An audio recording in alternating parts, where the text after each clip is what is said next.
నమస్తే, welcome to STV news. ముందుగా headlines చూద్దాం.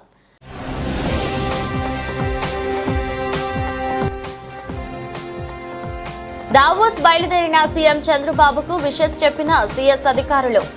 గన్నవరం ఎయిర్పోర్ట్ నుండి ఢిల్లీకి పయనమైన చంద్రబాబు బృందం.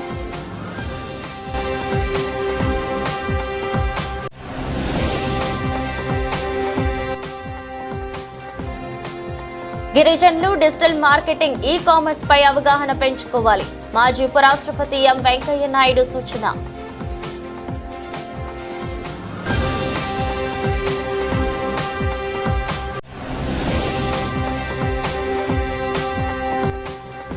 ఆంధ్రప్రదేశ్ను స్వచ్ఛాంధ్రగా తీర్చిదిద్దేందుకు ప్రతి ఒక్కరూ భాగస్వామ్యం కావాలి.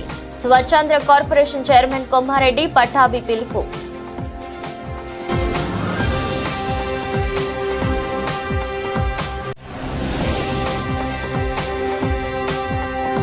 కేంద్ర హోంశాఖ మంత్రి అమిత్ షా పర్యటన వల్ల రాష్ట్రానికి ప్రజలకు ఒరిగిందేమీ లేదు. వైసీపీ నేత వచ్చని వెంకట మహేష్ విమర్శ.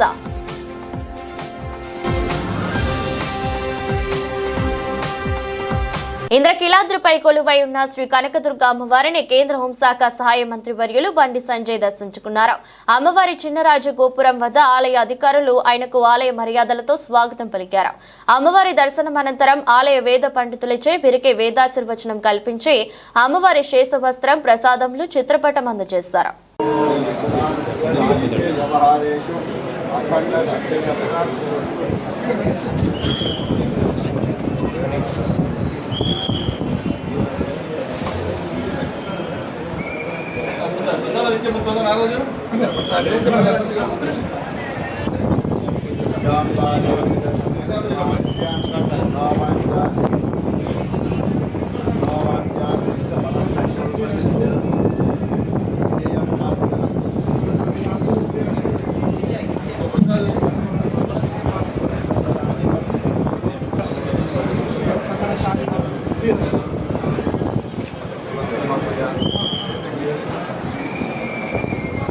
ఆంధ్రప్రదేశ్ను స్వచ్ఛాంధ్రగా తీర్చిదిద్దేందుకు ప్రతి ఒక్కరూ భాగస్వామ్యం కావాలని స్వచ్ఛాంధ్ర కార్పొరేషన్ చైర్మన్ కోమారెడ్డి పట్టాభి పిలుపునిచ్చారు.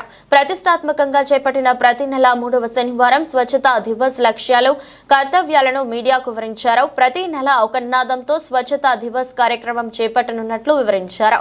చెత్త నుండి సంపద సృష్టించవచ్చన్నారు. మురుగునీటి నుండి ఆదాయం పొందవచ్చని చెప్పారు. స్వచ్ఛాంధ్ర కళాసాకారం కావాలంటే ఒక ఉద్యమంలా సాగాలన్నారు. సాంకేతికతను అందిపుచ్చుకొని లక్ష్యాలను, కర్తవ్యాలను నెరవేర్చేందుకు ప్రణాళికలు రూపొందిస్తున్నట్లు తెలిపారు. నిన్న మైదుకూరు వేదికగా రాష్ట్రంలో ఒక కొత్త చరిత్రకి శ్రీకారం చుట్టడం జరిగింది. గౌరవ ముఖ్యమంత్రి వర్యులు నారా చంద్రబాబు నాయుడు గారి సారథ్యంలో జనవరి నెల 3వ శనివారం స్వచ్ఛాంధ్ర దినంగా పాటిస్తూ నిన్న మైదుకూరు వేదికగా ఆ కార్యక్రమానికి శ్రీకారం చుట్టడం జరిగింది. దేశంలో మరే ఇతర రాష్ట్రంలో కూడా ప్రతి నెల ఒక రోజుని పూర్తిగా స్వచ్ఛత కోసం కేటాయిస్తూ ఏ ప్రభుత్వం కూడా పనిచేయట్లేదు. అటువంటి చరిత్రకి శ్రీకారం చుట్టినటువంటి వ్యక్తి మన రాష్ట్ర ముఖ్యమంత్రి వర్యులు నారా చంద్రబాబు నాయుడు గారు. నిన్న జరిగినటువంటి కార్యక్రమానికి సంబంధించి ఒక్కసారి మనం చూసినట్లయితే కార్యక్రమంలో పాల్గొన్నటువంటి ప్రతి ఒక్కరి చేత ఒక ప్రమాణం కూడా చేయించడం జరిగింది. రాష్ట్రాన్ని స్వర్ణ ఆంధ్రగా, స్వచ్ఛ ఆంధ్రగా తీర్చిదిద్దడం కోసం మేము కూడా సైనికుల్లా పాటు పడతామని చెప్పి ఒక ప్రమాణాన్ని కూడా నిన్న చేయించడం జరిగింది. అటువంటి పబ్లిక్ పార్టిసిపేషన్ ప్లెడ్జ్ ఎంతమంది తీసుకున్నారన్న విషయం ఒక్కసారి మనం చూసినట్లయితే రాష్ట్ర వ్యాప్తంగా మరి అది మున్సిపాలిటీల్లో కానివ్వండి, గ్రామాల్లో కానివ్వండి, ప్రత్యక్షంగా మరి కార్యక్రమంలో పాల్గొని మేము స్వచ్ఛాంధ్ర కోసం ఈ రోజు నుంచి పాటుపడతాం, దానిలో భాగస్వాములు అవుతామని చెప్పి నిన్న ఒక్కరోజే 4,74,417 మంది మరి ఆ ప్రమాణం చేయటం జరిగింది, ప్లెడ్జ్ తీసుకోవడం జరిగింది. ఇది ఒక ప్రారంభం మాత్రమే. 4,74,000 మందితో మొదలైనటువంటి ఈ స్వచ్ఛాంధ్ర ఉద్యమం రాబోయే రోజుల్లో లక్షలాదిగా పెరిగి కోట్లకి చేరుకున్నా కూడా మనం ఆశ్చర్యపోవక్కర్లేదు. అంతేకాకుండా నిన్న అనేక ప్రాంతాల్లో జరిగినటువంటి ఈ స్వచ్ఛాంధ్ర ఉద్యమ కార్యక్రమం ద్వారా దాదాపుగా 9,557 మెట్రిక్ టన్నుల చెత్తని తొలగించడం జరిగింది. నిన్న ఒక్కరోజే రాష్ట్ర వ్యాప్తంగా స్వచ్ఛందంగా రాష్ట్ర ప్రజలందరూ కూడా ఈ కార్యక్రమంలో పాల్గొనడం ద్వారా వివిధ ప్రాంతాలు, వివిధ ప్రదేశాలని శుభ్రపరచడం ద్వారా 9,557 మెట్రిక్ టన్నుల చెత్తని, డెబ్రిస్ని రిమూవ్ చేయటం జరిగింది. మాస్ క్లీనింగ్ యాక్టివిటీస్ దాదాపుగా 14,629 మాస్ క్లీనింగ్ యాక్టివిటీస్ జరిగాయి.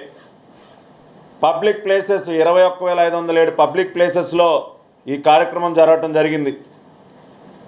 బస్ స్టాప్స్ కానీ బస్ స్టేషన్స్ కానీ మీరు చూసినట్లయితే 4,164 బస్ స్టేషన్స్ కానీ బస్ స్టాప్స్ కానీ ఈ స్వచ్ఛాంధ్ర కార్యక్రమం ద్వారా నిన్న వాటిని శుభ్రపరచడం జరిగింది. మార్కెట్ ప్లేసెస్ 4,850 మార్కెట్ ప్లేసెస్లో ఈ కార్యక్రమం జరగటం జరిగింది. అంతేకాకుండా సాలిడ్ వేస్టే కాకుండా లిక్విడ్ వేస్ట్ సంబంధించి కూడా క్లీనింగ్ ఆఫ్ క్లాగ్డ్ డ్రైన్స్ని శుభ్రపరిచే కార్యక్రమం విషయాన్ని కనుక మనం గమనించినట్లయితే నిన్న 12,682 కిలోమీటర్ల పొడవున్నటువంటి డ్రైన్స్ని క్లీన్ చేయటం జరిగింది.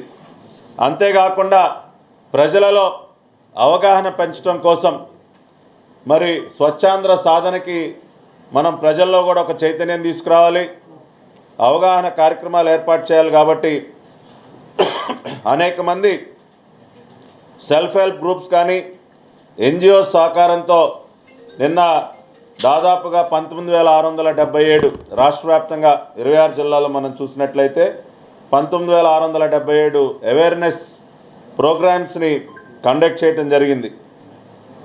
నిన్న మైదుకూరులో మీరు చూశారు, అనేక ఎన్జిఓస్ స్వచ్ఛందంగా ముందుకొచ్చి మేము ఈ కార్యక్రమంలో భాగస్వాములు అవుతాం, విజన్ 2047లో భాగమైనటువంటి స్వచ్ఛాంధ్ర సాధన కోసం పాటుపడతామని చెప్పి స్వచ్ఛందంగా అనేక సంస్థలు ముందుకొచ్చాయి.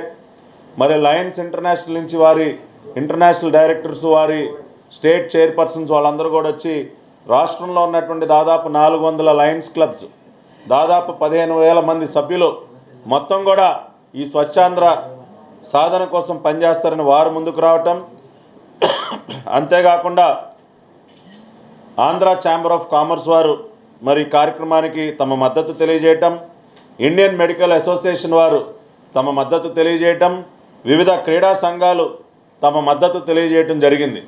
అంటే ఇది ఒక క్యాంపెయిన్ మోడ్లో, ఒక మాస్ క్యాంపెయిన్గా దీనిని ముందుకు తీసుకెళ్లాలని చెప్పి గౌరవ ముఖ్యమంత్రి వర్యులు నారా చంద్రబాబు నాయుడు గారి ఆలోచన. దానికి అనుగుణంగానే మరి అనేక సంస్థలు ఈ రోజున స్వచ్ఛందంగా ముందుకొచ్చి ఈ కార్యక్రమంలో భాగస్వాములు అవుతూ ఉన్నారు. కేంద్ర హోంశాఖ మంత్రి అమిత్ షా పర్యటన వల్ల రాష్ట్రానికి ప్రజలకు ఒరిగిందేమీ లేదని వైసీపీ నేత వచ్చిన వెంకట మహేష్ విమర్శించారు. విభజన చట్టంలో కేంద్రం ఇచ్చిన హామీలను అమలు చేయాలని సీఎం చంద్రబాబు హోంమంత్రి అమిత్ షాని ఎందుకు కోరలేదని ప్రశ్నించారు. మాజీ ముఖ్యమంత్రి జగన్ పై బురద చల్లటానికి, ఆయన వ్యక్తిత్వాన్ని హననం చేయడానికి సమయం వాడుకున్నారని ఆయన దుయ్యబట్టారు. సమావేశాలను అక్కడే కదా జరుగుతూ ఉన్నాయి. నాయకులు కార్యకర్తలు ఎవరన్నా విఐపీలు వచ్చినా కూడా అక్కడికే కదా వస్తూ ఉన్నారు. ఇది బహిరంగంగా జరిగేదే కదా. మరి ఎందుకు ఇంకా ఆయన మీద బురద జల్లుతూ ఉన్నారు కూడా తెలుగుదేశం పార్టీ నాయకులు సమాధానం చెప్పుకోవాల్సినటువంటి పరిస్థితి. మరి ఈరోజు దేశంలోనే అత్యంత ధనికుడైనటువంటి ముఖ్యమంత్రి చంద్రబాబు నాయుడు గారు అని చెప్తా ఉన్నారు. ఈ అంశం మీద అమిత్ షా గారు స్పందించలేదా? ఈ అంశం మీద అమిత్ షా గారు మాట్లాడలేదా? దీనికి సమాధానం చెప్పండి. ఈ మధ్యనే కదా మీరు అమరావతిలో 5 ఎకరాల భూమి కూడా ఇల్లు కట్టుకోవడానికి కొనుక్కున్నారు. ఈ అంశం మీద అమిత్ షా గారు మాట్లాడలేదా మీతోటి? ఇట్లాంటి విషయాలు మాత్రం మీరు బయటికి మాట్లాడరు. ఇంకా ఎన్నాళ్ళు ప్రజల్ని తప్పుదారి పట్టిస్తారు చెప్పండి. వైజాగ్లో అవి ప్రభుత్వ భవనాలు, అవి ప్రభుత్వానికి సంబంధించినవి. ఇంకా అబద్ధపు ప్రచారం, విష ప్రచారం ఎన్నాళ్ళు చేస్తారు?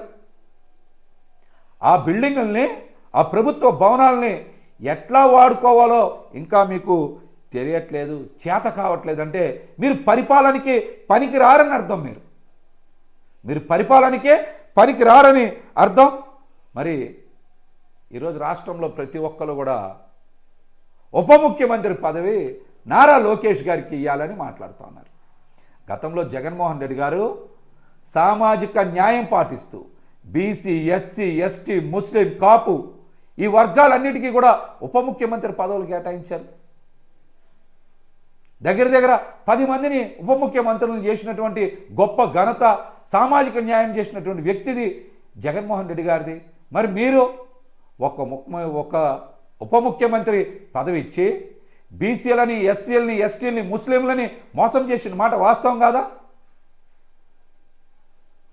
ఈరోజు మళ్ళీ నారా లోకేష్ గారికి ఇవ్వాలని మాట్లాడుతూ ఉన్నారు. నారా లోకేష్ గారు ఒక్కరికి ఎందుకు ఇవ్వాలి? బీసీ, ఎస్సీ, ఎస్టీ, ముస్లిమ్స్కి ఎందుకు ఇవ్వకూడదు ఉప ముఖ్యమంత్రి పదవి? ఎందుకు ఇవ్వకూడదు? జగన్మోహన్ రెడ్డి గారేమో సామాజిక న్యాయం చేశారు, మీరేమో సామాజిక మోసం చేస్తూ ఉన్నారు. పవన్ కళ్యాణ్ గారికి ఉప ముఖ్యమంత్రి పదవి కూడా అమిత్ షా గారు రికమెండ్ చేస్తేనే ఇచ్చారని, ఆ విషయాన్ని వారే ట్విట్టర్లో కూడా పెట్టిన అంశాన్ని ఎవరు కూడా మర్చిపోవట్లా. ఈ రోజున ఎట్టి పరిస్థితుల్లో నారా లోకేష్ గారికి ఉప ముఖ్యమంత్రి పదవి ఇచ్చి తీరాలని కుటుంబంలోనే చాలా అలజడి నడుస్తూ ఉందంట. డెడ్ లైన్ కూడా పెట్టుకున్నారంట. ఈ అంశాల మీద మీరు ఎందుకు మాట్లాడరు? ఒక్క లోకేష్ గారినే డిప్యూటీ సీఎం చేయాలనేటువంటి ప్రతిపాదన గురించి అందరూ మాట్లాడుతున్నారు కదా. సామాజిక మోసం మీద ఎందుకు తెలుగుదేశం పార్టీ నాయకులు కానీ, జనసేన పార్టీ నాయకులు కానీ మాట్లాడట్లా? ఎందుకు మాట్లాడట్లా? దీనికి సమాధానం చెప్పండి. దేనికి మ్యాన్ మేడ్ ఏమన్నారు? విధ్వంసమా? జగన్మోహన్ రెడ్డి గారి 5 సంవత్సరాల పాలన విధ్వంసకరమైనటువంటి పాలనంట. విధ్వంసకరమైనటువంటి పాలన అంటే పేద సామాన్య వర్గాలకి సొంత ఇంటి కళ నెరవేర్చడం కోసం 30 లక్షల పైచిలకు ఇళ్ల పట్టాలు ఇచ్చి మరి నిర్మాణాన్ని చేపట్టినటువంటి పాలన విధ్వంసకరమైన పాలన. రాష్ట్ర వ్యాప్తంగా ప్రజలకి పాలన దగ్గర కావాలని సచివాలయాలు నిర్మిస్తే దాన్ని విధ్వంసకరమైన పాలన అంటారా? చిన్న జిల్లాలు ఏర్పాటు చేస్తే దాన్ని విధ్వంసకరమైన పాలన అంటారా? ప్రభుత్వ బడుల్ని అభివృద్ధి చేసి నాడు నేడు పథకం కింద అభివృద్ధి చేయడాన్ని దాన్ని విధ్వంసకర పాలన అంటారా? అభివృద్ధి వికేంద్రీకరణ చేసి రాష్ట్రం మొత్తం అభివృద్ధి చెందాలని అన్ని జిల్లాల్లో అభివృద్ధి కార్యక్రమాలు చేపడితే దాన్ని విధ్వంసం అంటారా? చెప్పండి. నవరత్నాల ద్వారా ప్రజల జీవన ప్రమాణాలు పెంచేలాగా సంక్షేమ పథకాలని అద్భుతంగా అమలు చేస్తే వాటిని విధ్వంసకర పాలన అంటారా? ఆరోగ్యశ్రీని మెరుగుపరిచి ప్రతి సామాన్యుడికి నాణ్యమైన వైద్యం అందించడాన్ని విధ్వంసకరమైన పాలన అంటారా?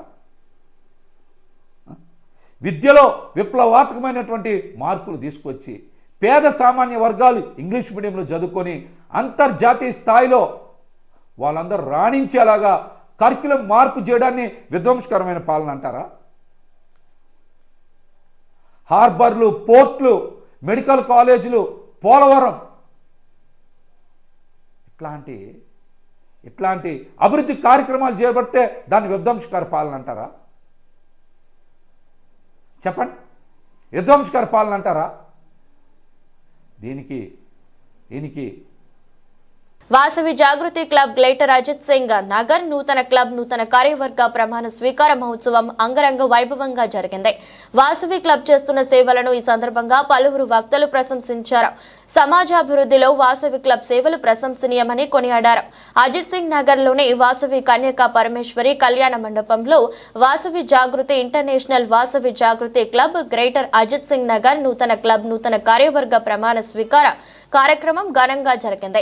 ఈ కార్యక్రమానికి అత్యధికంగా విచ్చేసిన club charter governor Alamuri Amarnath నూతన క్లబ్ నూతన కార్యవర్గ సభ్యులతో ప్రమాణ స్వీకారం చేయించారు. ఈ సందర్భంగా ఆలమూరి అమర్నాథ్ చార్టర్ ప్రెసిడెంట్ పులికొండ హనుమంతరావు మాట్లాడుతూ వాసవి జాగృతి క్లబ్ గ్రేటర్ అజిత్ సింగ్ నగర్ సమాజ సేవలో ముందంజలో ఉందన్నారు. తమ క్లబ్ తరపున మరిన్ని సేవా కార్యక్రమాలు నిర్వహిస్తూ సమాజాభివృద్ధికి తమ వంతు కృషి చేస్తామన్నారు. నూతన కార్యవర్గ ప్రమాణ స్వీకారాన్ని పురస్కరించుకొని వికలాంగునికి వీల్ చైర్ బహుకరించారు. జై వాసవి. ఈరోజు వాసవి జాగృతి ఇంటర్నేషనల్లో వాసవి జాగృతి క్లబ్ గ్రేటర్ అజిత్ సింగ్ నగర్ నూతన క్లబ్ని నూతన కార్యవర్గ ప్రమాణ స్వీకారాన్ని ఈరోజు ప్రారంభించడం జరుగుతుంది.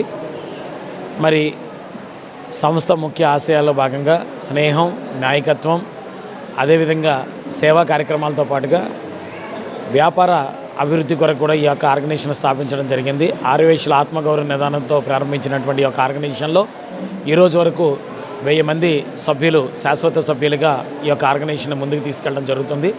ఇది అంచెలంచెల వ్యవస్థలో క్లబ్ ప్రెసిడెంట్ నుంచి zone chairman, deputy governor, ICC ఆఫీసర్లు, అదేవిధంగా గవర్నర్లు, ఇంటర్నేషనల్ బాడీ మొత్తం అందరూ కూడా ఈ ఆర్గనైజేషన్లో పాలుపంచుకొని వారి యొక్క నాయకత్వ లక్షణాలతో ఈ సంస్థను ముందుకు తీసుకెళ్ళడం జరుగుతుంది. ప్రత్యేకించి ఎడ్యుకేషన్ అంటే చదువు, అదేవిధంగా విద్య, వైద్యం అనే దాని మీద ఎక్కువ కాన్సన్ట్రేషన్ చేసుకుంటూ సభ్యులుగా ఉన్నటువంటి ఆర్యవైశ్య సోదర సోదరీమణులందరూ కూడా వారు సంపాదించుకున్న దాంట్లో ఎంతో కొంత ఈ సమాజానికి సేవ చేయాలనే ఉద్దేశంతో ముందుకొస్తున్నటువంటి నాయకులందరినీ కూడా ఈ సంస్థలో భాగస్వామ్యం చేస్తూ ఈ యొక్క ఆర్గనైజేషన్ ముందుకు తీసుకెళ్ళడం జరుగుతుంది. ఆర్గనైజేషన్లో జై వాసవి అండి. నా పేరు ఆలమూరి అమర్నాథ్. ఉమ్మడి కృష్ణా జిల్లా V001J చార్టర్ గవర్నర్గా ఈ వాసవి జాగృతి ఇంటర్నేషనల్లో నాకు అవకాశం ఇచ్చినందుకు మా ఇంటర్నేషనల్ ప్రెసిడెంట్ తిరువిధి వేణుగోపాల్ గారికి ధన్యవాదాలు తెలియజేస్తూ చాలా సంతోషంగా ఉంది. కొద్ది కాలంలోనే జిల్లాలో ఇప్పటికి 10 క్లబ్లు, కొత్త క్లబ్లు ఏర్పడ్డాయి. ఆ క్లబ్బుల ప్రమాణ స్వీకారాల్లో భాగంగా ఈరోజు వాసవి జాగృతి క్లబ్ గ్రేటర్ అజిత్ సింగ్ నగర్ ప్రమాణ స్వీకారానికి ఈరోజు మేము ఈ కార్యక్రమానికి ఇచ్చాము. మా ఇంటర్నేషనల్ ప్రెసిడెంట్ గారు చెప్పినట్టు ఇందులో చాలా పథకాలు ఉన్నాయి. ఆ పథకాలతో మేము క్లబ్ని ముందరికి తీసుకెళ్తున్నాం. క్లబ్బులన్నింటినీ మరి సహకారి పేరుతో మొన్న వరదలు వచ్చినప్పుడు ఈ ప్రాంతంలో చాలామంది ఇబ్బంది పడ్డారనే ఉద్దేశంతో దాదాపు 40 మందికి ఈ ప్రాంతంలో వాళ్ళకే మేము 10,000 రూపాయల రుణం చొప్పున 40 మందికి ఇవ్వటం జరిగింది. వాళ్ళ కుటుంబాలు దాని ద్వారా అభివృద్ధిలోకి రావాలని ఇటువంటి పథకాలు చాలా ఉన్నాయని, కళ్యాణమస్తు అని చెప్పి విద్యకు సంబంధించినవి ఇంకా చాలా ఉన్నాయి. ఆ పథకాలన్నింటినీ అమలుపరుస్తూ మేము ముందరికి వెళ్తున్నాం. ఈ కొత్త టీంకి నా అభినందనలు తెలియజేస్తూ సెలవు తీసుకున్నాం. జై వాసవి, జై వాసవి. ఈరోజు మా వాసవి జాగృతి క్లబ్ గ్రేటర్ అజిత్ సింగ్ నగర్ నూతన కార్యవర్గ ప్రమాణ స్వీకారానికి విచ్చేసిన అతిథులకు, ఆహ్వానితులకు స్వాగతం, సుస్వాగతం అండి. మేము కొత్తగా క్లబ్ ఇనాగ్రేట్ చేయడం జరిగింది. చాలా మా తోటి సభ్యులు చాలా మంచి సహకారం ఇచ్చారు. అందువల్ల మేము చాలా తొందరలోనే మేము నూతన క్లబ్ స్థాపించడం, అలాగే ప్రమాణ స్వీకారం కార్యక్రమాన్ని కూడా ఈరోజు మేము పెట్టుకోవడం జరిగింది. అలాగే దీనిలో ముఖ్య ఉద్దేశం ఏంటంటే నమ్మకం, బాధ్యత, భరోసా, ఈ 3 క్యాప్షన్స్తో మనం ముందుకెళ్ళడం జరుగుతూ ఉందండి. అలాగే మొన్న ఫ్లడ్స్ వచ్చినప్పుడు మన ప్రాంత వాసులకి దాదాపు 25 మందికి రుణ సహాయం అందించడం జరిగింది. నెలకి 10,000 రూపాయలు చొప్పున ఇవ్వటము, అలాగే తిరిగి మనం ఎవ్రీ మంత్ కూడా 1,000 చొప్పున మన వాసవి జాగృతికి రీపేమెంట్ ఇవ్వడం జరిగింది. దాన్ని సక్సెస్గా చేసుకుంటూ ఈ నెలకి మనం 3 ఇన్స్టాల్మెంట్స్ కట్టడం కూడా జరిగింది సార్. సో ముందు కూడా ఇలాగే మన వాసవి జాగృతి సంస్థ దినదినాభివృద్ధి చెందాలని మనసారా కోరుకుంటూ మా ఫౌండర్ ప్రెసిడెంట్ తిరువిధి వేణుగోపాల్ గారికి మా క్లబ్ తరపున సుమాంజలి తెలియజేస్తున్నాను sir. Thank you very much. జై Vasavi. Pulikonda Hanumantharao, greater Ajit Singh Nagar club president sir. Thank you. రాష్ట్రానికి పెట్టుబడులు సాధించడానికి ముఖ్యమంత్రి చంద్రబాబు నాయుడు దావోస్ పర్యటనకు బయలుదేరారు. సీఎం తన నివాసం నుంచి గన్నవరం ఎయిర్పోర్ట్ కు వెళ్లారు. అక్కడి నుంచి దావోస్ వెళ్లే అధికారుల బృందంతో కలిసి ఢిల్లీ చేరుకుంటారు. ఢిల్లీ నుంచి అర్ధరాత్రి 1:30 జ్యూరిచ్ కు వెళ్తున్నారు. రేపు ఉదయం జ్యూరిచ్ లో పలు సమావేశాలు సీఎం పాల్గొన్నారు. జ్యూరిచ్ లో పలువురు పారిశ్రామికవేత్తలతో భేటీ అవుతారు. తర్వాత హయాత్ హోటల్లో తెలుగు పారిశ్రామికవేత్తలతో జరిగే మీట్ అండ్ గ్రీట్ కార్యక్రమంలో పాల్గొంటారు. అనంతరం రోడ్డు మార్గంలో జ్యూరిచ్ నుంచి దావోస్ లో జరిగే WEF సదస్సులో పాల్గొంటారు. వరల్డ్ ఎకనామిక్ ఫోరం సదస్సుకు బ్రాండ్ ఏపీ ప్రమోషన్ తో రాష్ట్రానికి పెట్టుబడులు సాధించేందుకు వెళ్తున్న ముఖ్యమంత్రికి అధికారులు విషెస్ చెప్పారు. ముఖ్యమంత్రి చంద్రబాబుకు రాష్ట్ర ప్రభుత్వ ప్రధాన కార్యదర్శి కె విజయానంద్, సీఎంఓ అధికారులు CM sir all the best అంటూ విషెస్ చెప్పారు. దావోస్ పర్యటన ఫలవంతం అవ్వాలని, రాష్ట్రానికి పెట్టుబడులు రావాలని వారు ఆకాంక్షించారు. ముఖ్యమంత్రి వారికి ధన్యవాదాలు తెలిపారు.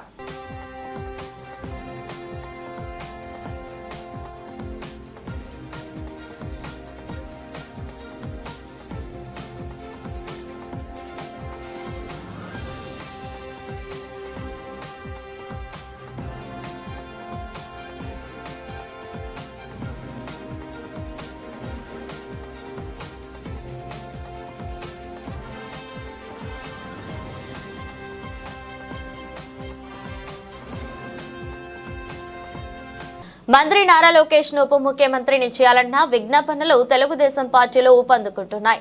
లోకేష్ ను డిప్యూటీ సీఎం చేయాలని టీడీపీ పోలిట్ బ్యూరో సభ్యుడు ఆర్ శ్రీనివాసులు రెడ్డి శనివారం కోరిన సంగతి తెలిసిందే. ఈ ప్రతిపాదనను సమర్థిస్తున్న వారి జాబితా ఆదివారం మరింత పెరిగింది. మాజీ మంత్రి సోమిరెడ్డి చంద్రమోహన్ రెడ్డి, టీడీపీ అధికార ప్రతినిధులు సయ్యద్ రఫీ, SVSN వర్మ కూడా లోకేష్ కు ఉప ముఖ్యమంత్రి పదవి ఇవ్వాలని కోరారు. ఆ పదవి లోకేష్ వద్ద 100% అర్హులేనని యువగులం పాదయాత్ర ద్వారా తనలోని నాయకత్వ లక్షణాలను నిరూపించుకున్నారని సోమిరెడ్డి అన్నారు. టీడీపీ క్యాడర్ తో పాటు రాష్ట్ర ప్రజానీకం కూడా ఆయన నాయకత్వాన్ని జయకొట్టిందన్నారు. డిప్యూటీ సీఎం పదవికి అన్ని విధాల అర్హుడైన లోకేష్ పేరును పరిశీలించాలని కోరుతున్నట్లు ఎక్స్ లో వెల్లడించారు. రాష్ట్రానికి లక్షల కోట్ల పెట్టుబడుల సాధనకు కృషి చేశారు. చంద్రబాబు అక్రమ అరెస్టు సమయంలో న్యాయ పోరాటం చేశారు. అప్పుడే ఆయన పోరాట పటిమ పార్టీకి ప్రజలకు తెలిసిందని పేర్కొన్నారు.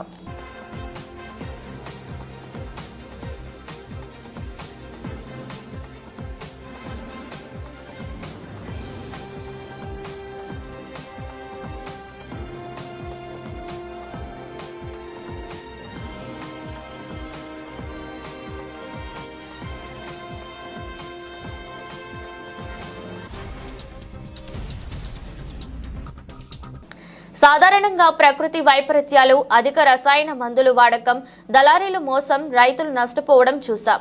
కృష్ణా జిల్లా బాపులపాడు మండలం కోడూరుపాడు శోభనాద్రిపురం గ్రామంలో మాత్రం కరెంటు వైర్ల దొంగలతో రైతులు తీవ్రంగా నష్టపోతున్నారు. గత 3 నెలల నుంచి దొంగలు బెడతతో బెంబేలెత్తుతున్నారు. దొంగలు విద్యుత్ వైర్లు చోరీకి పాల్పడటం ద్వారా వేలాది రూపాయలు నష్టపోతున్నామని అన్నదాతలు గగ్గోలు పెడుతున్నారు. తాజాగా నిన్న రాత్రి ఒక్కరోజే 25 మీటర్ల కేబుల్ వైర్లు దొంగతనం చేశారు. కరెంటు వైర్లు దొంగలను పట్టుకుని మాకు రక్షణ కల్పించాలని ప్రభుత్వాన్ని అన్నదాతలు వేడుకుంటున్నారు. 5 తెల్లగోసారండి బోర్లు. మొత్తం 4 బోర్లు అండి. మా తోటలో తగిలేసుకుంటున్నారు, పామాల తోటలో శుభ్రంగా. అదండి ఇది చాలా, ఒక బోరుకు వచ్చి 5-6 వేలు అవుతాయండి. మీరు రేపు మొన్న వారం రోజులు ఇక్కడే పడుకున్నాం, ఒకటి వేసుకొచ్చి రాత్రి కోసారండి. 10 బోర్లు కొద్ది చర్య తీసుకోవాలని ప్రభుత్వానికి. కాడి నుంచి ఇప్పుడు 5 సార్లు కోసుకుపోయారు. దెబ్బకి 5 వేలు 10 వేలు. ట్రాన్స్ఫారాలు కూడా ఎత్తుకుపోయారు. మళ్ళీ ట్రాన్స్ఫారాలు వేసుకున్నాం. ఇది పెద్దగా రైతుకి ఇదే ఇబ్బంది. ఎన్నిసార్లు అని ఇప్పుడు 25 బోర్లు కోసారు. ఇలా ఎందాకని కాపలా కత్తాం. మనం మాత్రం రాత్రి అక్కడే 10ంటికి 2 రౌండ్లు వేసాం. ఇంకా అది జరిగింది. ఈ బోర్లు కాడ పెద్దగా ఇదే ఆగం. దొంగలు కంప్లైంట్ పెడతానే ఉన్నాం, వాళ్ళు చర్య తీసుకోవట్లా. అది జరిగింది. ప్రభుత్వం సంధించి ఏమైనా చేస్తే ఇది నుంచి ఇప్పుడు 5-6 సార్లు బోరు వరకు వచ్చాడు. ఒక్కసారి వచ్చి 25 బోర్లు కాడికి ఇలా 5-6 సార్లు వచ్చారండి. ప్రతిసారి రైతుపై ఈ రకం భారం పడటం వల్ల రైతు చాలా ఇబ్బంది పడుతున్నాడు. ప్లస్ పంట ఎండిపోతుంది, చాలా అన్ని విధాలుగా నష్టపోతుంది రైతుని. ఇది ఏదో రకంగా ఇప్పుడు గవర్నమెంట్ మమ్మల్ని పట్టించుకుని పోలీసులు కొద్దిగా ఎంబపాస్ ఇచ్చి ఈ దొంగలు పట్టుకోవాలని కోరుతున్నాం. మేము గత 10 రోజుల మట్టి డైలీ కాపలా కాస్తున్నాం. రైతులు 4-5 కలిసి ఒకసారి కూర్చొని కాపలా కాస్తా ఉన్నాం. ఎదురు రాత్రి ఒక్కరోజు రాలేదు, రాత్రి 11 దాకా ఉండెళ్ళాము. ఇంక రాత్రి చెప్పి వెళ్ళిపోతే తెల్లబడికి వచ్చాం మళ్ళీ 5 బోర్లు దాకా. ఇలా జరగకుండా చేయాలని చెప్పి మేము కోరుకున్నామండి ప్రభుత్వానికి. కోడూరు పొరట అండి మాది. ఇప్పుడు 5 సార్లు కోసారండి బోర్లు. దెబ్బకి 10 ఏళ్ళ కాడికి అవుతున్నాయండి వైర్లకి. ఇదంతా ఇప్పటికి చేస్తున్నారండి.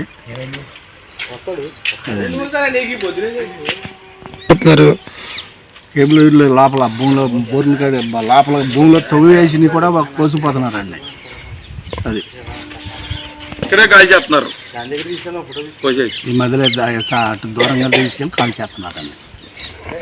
సంక్రాంతి హీరో విక్టరీ వెంకటేష్ అని ఆయన చేస్తున్న సినిమాలు అన్ని వర్గాల ప్రజలను ఆకట్టుకుంటున్నాయని వైసీపీ నేత పోతిన మహేష్ కొనియాడారు.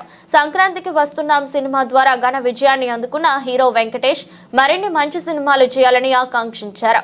విక్టరీ వెంకటేష్ నటించిన సంక్రాంతికి వస్తున్నాం చిత్రం 160 కోట్లు వసూలు చేసిన సందర్భంగా విజయోత్సవ వేడుకలను నగరంలో ఘనంగా నిర్వహించారు.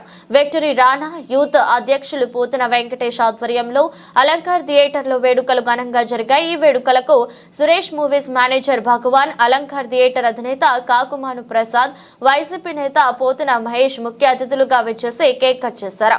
అనంతరం పోతిన మహేష్ మాట్లాడుతూ ప్రతి సంవత్సరం సంక్రాంతి పండుగకు ఒక సినిమాతో ప్రేక్షకులను అలరిస్తున్న గొప్ప నటుడు విక్టరీ వెంకటేష్ అని కొనియాడారు. పండుగ రోజుల్లో అన్ని వర్గాల ప్రేక్షకులను అలరిస్తూ సినిమాలు తీయడం అభినందనీయమన్నారు.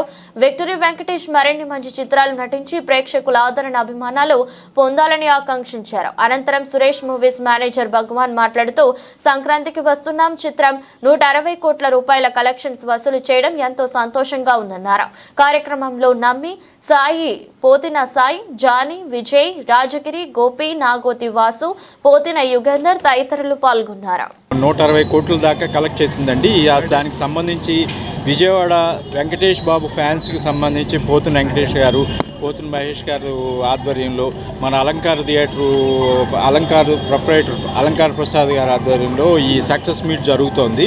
దీనికి ప్రేక్షకులు ఈ అఖండ విజయం సాధించినందుకు మా ప్రొపరేటర్ వెంకటేష్ బాబు, నేను సురేష్ మేనేజర్ అండి సురేష్ మూవీస్కి, మా ప్రొపరేటర్ వెంకటేష్ బాబుకి ఇంత సక్సెస్ ఇచ్చిన ప్రేక్షకులందరికీ సంక్రాంతి సందర్భంగా శుభాకాంక్షలు చెప్తూ ఇంత అఖండ విజయం ఇచ్చిన ప్రేక్షకులందరికీ కృతజ్ఞతలు తెలియజేస్తున్నామండి. ఇట్లాంటి సినిమాలు ఎన్నో సినిమాలు చేసి మా వెంకటేష్ బాబు ఇంకా సూపర్ హీరో అయ్యి ఇంకా 1000 కోట్ల స్థాయికి చేరాలని మనస్ఫూర్తిగా కోరుకుంటున్నాం. Thank you. భగవాన్ అండి. సందర్భంగా సంక్రాంతికి వస్తున్నామని విక్టరీ వెంకటేష్ గారి సినిమా విడుదల కావడం, మరి కుటుంబపరంగా ఈ చిత్రం చాలా విజయవంతం కావడం, ఈ ఏడాది సంక్రాంతికి ఏ తేదీకైతే విడుదలైందో కరెక్ట్గా 20 సంవత్సరాల కిందట ప్రేమించుకుందాం రా సినిమా విడుదలైంది. మరి ఒకే తేదీని 2 కూడా రావడం, జనవరి 13న రావడం, 14న రావడం అత్యంత విజయవంతం కావడం అనేది చాలా ఆనందించదగినటువంటి విషయమని ఈ రోజున వెంకటేష్ గారి అభిమానులే కాదు మరి చాలామంది వినోద రంగాన్ని ఆస్వాదించేటువంటి ప్రతి ఒక్కరు కూడా మరి హర్షం వ్యక్తం చేస్తూ ఉన్నారు. ముఖ్యంగా విక్టరీ వెంకటేష్ గారి సినీ చరిత్రలోనే 300 కోట్ల రూపాయలకి పైబడి కలెక్షన్స్ వసూలు చేయబడుతున్నటువంటి సినిమా ఈ రోజున సంక్రాంతికి వస్తున్నాం అనేది మరి ఇంత గొప్ప భారీ విజయాన్ని సాధించినటువంటి వెంకటేష్ గారికి, అదేవిధంగా చిత్ర నిర్మాతలకి, చిత్ర తారాగణం మొత్తానికి కూడా మరి మేమైతే హృదయపూర్వక శుభాకాంక్షలు తెలియజేస్తున్నాం.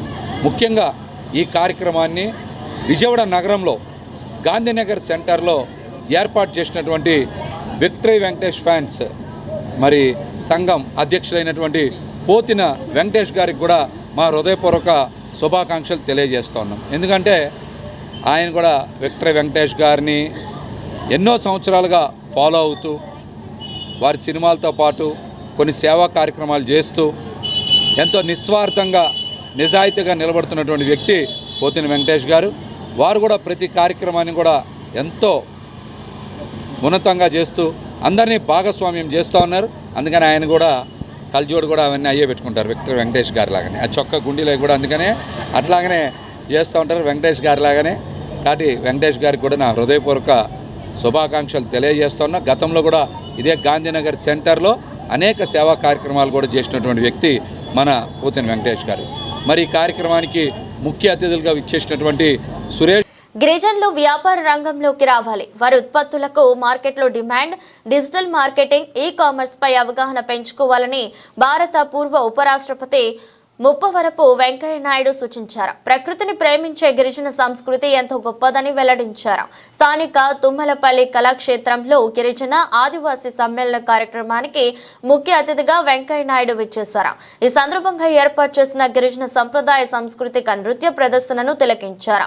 అనంతరం సభను ఉద్దేశించి మాట్లాడుతూ గిరిజనులు ఆదివాసీల ఉత్పత్తులకు మార్కెట్లో డిమాండ్ ఉందని, వారు ఈ అవకాశాన్ని ఉపయోగించుకుని వ్యాపార రంగంలో రాణించాలని భారత పూర్వ ఉపరాష్ట్రపతి ముప్పవరపు వెంకయ్య నాయుడు చెప్పారు. ఆదివాసీలంటే మూలవాసులని అర్థమని, వారి జీవితం మన సనాతన విధానాలైన సత్యం, నైతిక విలువలు, నిరాడంబరతను ప్రతిబింబిస్తుందన్నారు. నాయుడు నుంచి ఇప్పటికీ సనాతన పద్ధతులను పాటిస్తూ నిరాడంబరంగా జీవించడమే ఆదివాసుల గొప్పతనమని చెప్పడంలో ఎలాంటి సందేహం లేదని తెలిపారు. కార్యక్రమంలో ఆంధ్రప్రదేశ్ రాష్ట్ర ఎస్టీ కమిషన్ సభ్యులు శ్రీ వడిత్య శంకర్ నాయక్ తదితరులు పాల్గొని ప్రసంగించారు. అట్టడుగులో ఉన్న వాళ్ళు ఆది మానవులని చెప్పబడేట గిరిజనులు. అలాగే వాయిస్ తక్కువగా ఉన్నవాళ్ళు, నాయిస్ తక్కువ చేసేవాళ్ళు కూడా గిరిజనులు. ఆ విషయాన్ని దృష్టిలో పెట్టుకొని మనం వాళ్ళకు ఎక్కువ ప్రాధాన్యత ఇవ్వాలి. వాళ్ళ సమస్యలకు ఎప్పటికప్పుడు ఎక్కడ వచ్చిన వాటికి ప్రాధాన్యత ఇవ్వాలని నేను పత్రికా రంగానికి తెలియజేస్తా ఉన్నాను.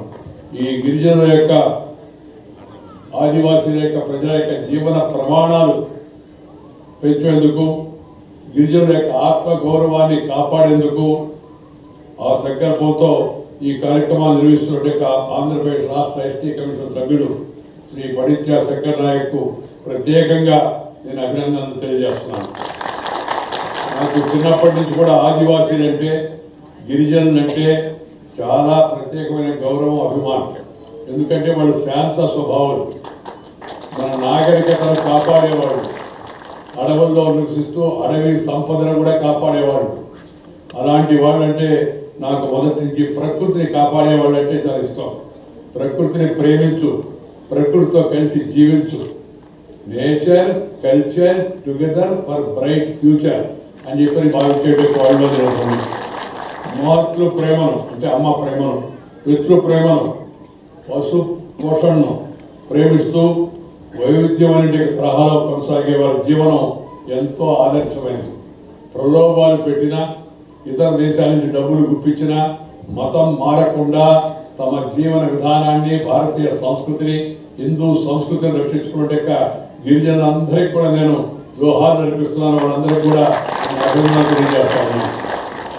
మాతృమూర్తి అమ్మ, మాతృభాష అమ్మ గర్భం నుంచి వచ్చిన భాష, జన్మభూమి పుట్టిన ప్రదేశం, దాని పట్ల వారికి ఉండే గౌరవం అవుతుందో, అవ్యాజమైన అజ్ఞాత అనురాగాలు అవుతున్నాయో అవి ప్రత్యేకంగా పేర్కొనదగినవి. అన్నిటికీ మించి స్వరాజ్య సంగ్రామంలో, ఫ్రీడమ్ మూమెంట్లో ఆ రోజుల్లో గిరిజనులు నిర్వహించిన పాత్ర చాలా శ్లాఘనీయమైంది, ప్రత్యేకమైంది. ఒక బిర్సా ముండానే కాదు, లేకపోతే మన యొక్క ప్రాంతాలకు చెందిన అనేక మంది గిరిజనులు ఆ ఉద్యమాల్లో ముందున్నారు. మనం సినిమా చూసాం, అల్లూరి సీతారామరాజు అని చెప్పని కృష్ణ గారు నిర్మించిన సినిమా కాబట్టి అంటే అందరికి గుర్తుంటుంది, ఆ గుర్తు కూడా వస్తుంది. ఆ సినిమాలో కూడా చూపించారు. ఆయన గిరిజనులందరినీ రంపచోడవరం ఆ ప్రాంతంలో గిరిజనులందరినీ మరి సంఘటితపరిచి బ్రిటిష్ వాళ్ళకి వ్యతిరేకంగా పోరాడుతూ ఉంటే ఆ పోరాటంలో ఆయనకి అండగా, ఇల్లుగా, మెండుగా నిలబడిన వాళ్ళు ఎవరంటే గిరిజన సోదరులు, గిరిజన సోదరిమణులు అని చెప్పని మనం చేస్తాము. అందుకని స్వరాజ్య సంగ్రామంలో గిరిజన యొక్క పాత్ర ప్రత్యేకమైంది, అనిర్వచనమైంది. భారతదేశ జనాభాలో ఆదివాసీల సంఖ్య 89%, అంటే సుమారు 10-12 కోట్ల మంది ఆదివాసీలు ఉన్నారు. సమగ్ర అభివృద్ధి, సబ్కా వికాస్ ప్రధానమంత్రి గారు చెప్పారు. సబ్కా వికాస్ అందరి యొక్క ఉన్నతి లక్ష్యమని చెప్పాడు ఆయన. ఆదివాసీ సోదర సోదరీమణుల యొక్క ప్రత్యేక అవసరాలను గుర్తించి వాటిని తీర్చాల్సిన బాధ్యత కూడా రాజ్యాంగం ప్రత్యేకంగా పేర్కొంది. గిరిజన అభివృద్ధికి సంబంధించిన ఎన్నో సవాళ్లు ఉన్నప్పటికీ కేంద్ర ప్రభుత్వం ఈ విషయంలో ప్రత్యేక విధానాన్ని అనుసరిస్తూ ఉంది. మన జాతి అస్తిత్వం వారి సంస్కృతిపైనే ఆధారపడి ఉంటుంది. మీరు అన్ని చోట్ల నివసించే వారికి ఆ అభివృద్ధి నమూనాలను ఆదివాసీలకు కూడా ఏర్పాటు చేసే ఆ యొక్క సోకాల్డ్ డెవలప్మెంటల్ పాలసీతో మనం ఆదివాసీల యొక్క జీవన విధానాన్ని ప్రత్యేక గుర్తింపుని ధ్వంసం చేయలేం. వారి యొక్క నివాసాలను కాపాడుతూ వారు ఉండే ప్రాంతంలోని వారికి కావాల్సిన సౌకర్యాలను ఏర్పాటు చేస్తూ వారికి ఇల్లు కానీ లేకపోతే వారికి కావాల్సిన పోషణకు కావాల్సిన సహకారాలు కానీ అలాగే వారు చేసుకున్నట్టు వ్యవసాయాన్ని కానీ మనం సమర్థించడం, దానితో పాటు వాళ్ళ అస్తిత్వాన్ని కాపాడుకున్నట్టు వాళ్ళ సాంప్రదాయ కళా రూపాలకు ప్రత్యేకమైన సహాయాన్ని అందించడం, వారికి చదువు కూడా ప్రాముఖ్యత ఉంది. చదువుకున్న తర్వాత సమాజంలో మనకి చెప్పాల్సిన అవసరం లేకుండానే ఉన్నతికి వస్తుంది. అలాంటి చదువులు కూడా ప్రత్యేకత ఇచ్చి ఈ యొక్క ఎస్టీ కమిషన్ వారికి మనం ఐఏఎస్ లేకపోతే ఐపీఎస్ లేకపోతే స్టేట్ గవర్నమెంట్ ఈ సర్వీసెస్లో కోచింగ్ కూడా ప్రత్యేక శ్రద్ధలు ప్రభుత్వాలు తీసుకుంటున్నాయి. వాటిని మరింతగా తీసుకోవాల్సిన అవసరం అంతా కూడా ఉంది. ఈ వార్తలు ముగించే ముందు మరోసారి హెడ్లైన్స్.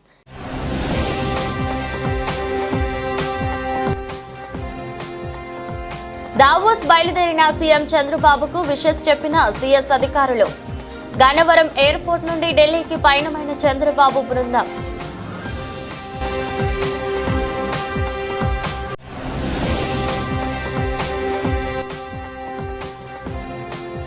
గిరిజనులు డిజిటల్ మార్కెటింగ్, ఈ కామర్స్ పై అవగాహన పెంచుకోవాలి.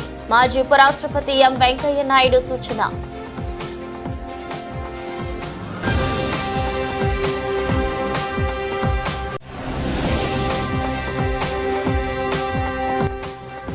ఆంధ్రప్రదేశ్ను స్వచ్ఛాంధ్రగా తీర్చిదిద్దేందుకు ప్రతి ఒక్కరూ భాగస్వామ్యం కావాలి. స్వచ్ఛాంధ్ర కార్పొరేషన్ చైర్మన్ కొమ్మారెడ్డి పట్టాభి పిలుపు.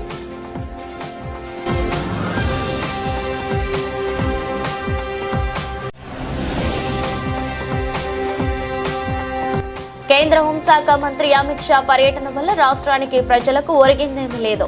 వైసీపీ నేత వచ్చని వెంకట మహేష్ విమర్శ.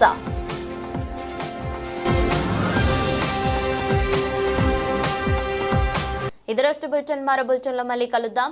అంతవరకు సెలవు. నమస్కారం.